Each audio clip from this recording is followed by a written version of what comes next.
Pembatasan pinjaman dalam sistem peer-to-peer lending, P2P lending, merupakan topik yang dibahas dalam video ini. P2P lending, atau yang sering disebut pinjaman online, pinjol, telah menjadi industri yang cukup populer dalam beberapa tahun terakhir. Namun, ada pro dan kontra terkait dengan kemudahan yang ditawarkan oleh pinjol ini. Salah satu kemungkinan keuntungan dari pembatasan ini adalah menyulitkan pinjol untuk beroperasi dengan bebas. Dengan sistem baru ini, kemungkinan besar pinjol akan menghadapi risiko bangkrut.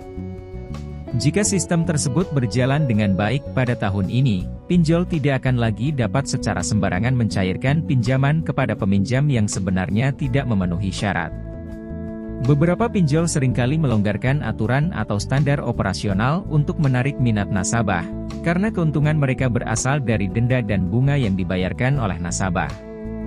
Artinya, jika tidak ada nasabah yang meminjam, mereka tidak akan mendapatkan keuntungan. Tujuan dari sistem baru ini adalah untuk mengintegrasikan data antar pinjol dan nasabah di berbagai platform pinjol. Dengan adanya sistem ini, misalnya jika seseorang gagal bayar di pinjol A, mereka tidak akan dapat mengajukan pinjaman di pinjol B. Sebelumnya, meskipun Otoritas Jasa Keuangan (OJK) memeriksa data kepatuhan nasabah pada pinjol tertentu, belum tentu data tersebut akan langsung tersedia di seluruh pinjol lainnya.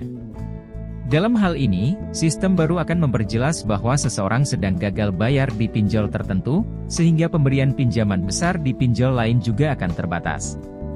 Ada beberapa keuntungan dari sistem ini.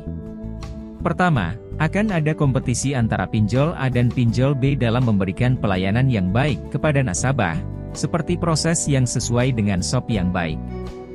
Kedua, orang tidak akan dapat mengajukan pinjaman di banyak platform secara bersamaan. Orang akan lebih berhati-hati dan selektif dalam mengajukan pinjaman. Pinjol mana yang terbaik akan menjadi pilihan banyak orang, sementara yang lain akan menghadapi kesulitan untuk mendapatkan nasabah. Bagi beberapa orang, pembatasan ini mungkin terlihat sepele atau diabaikan. Namun, sebenarnya ada aturan yang diterbitkan oleh OJK yang mensyaratkan pinjol memiliki likuiditas minimal sebesar Rp12,5 miliar dan total aset minimal sebesar Rp25 miliar agar dapat beroperasi. Jika pinjol tidak dapat memenuhi persyaratan tersebut, mereka akan mencari cara curang untuk menarik nasabah guna mendapatkan keuntungan.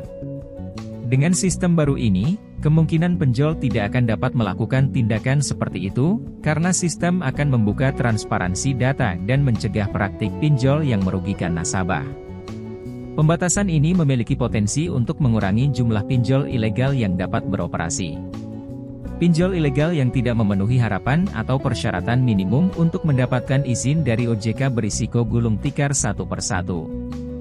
Semoga penjelasan ini bermanfaat dan memberikan kabar baik. Bagi mereka yang mengalami kesulitan membayar hutang, tetaplah tenang dan rileks. Jangan terlalu memusingkan penagihan dari pinjol. Dengan pikiran yang tenang dan segar, Anda akan lebih mudah mencari solusi legal untuk membayar hutang Anda. Terima kasih dan mohon maaf.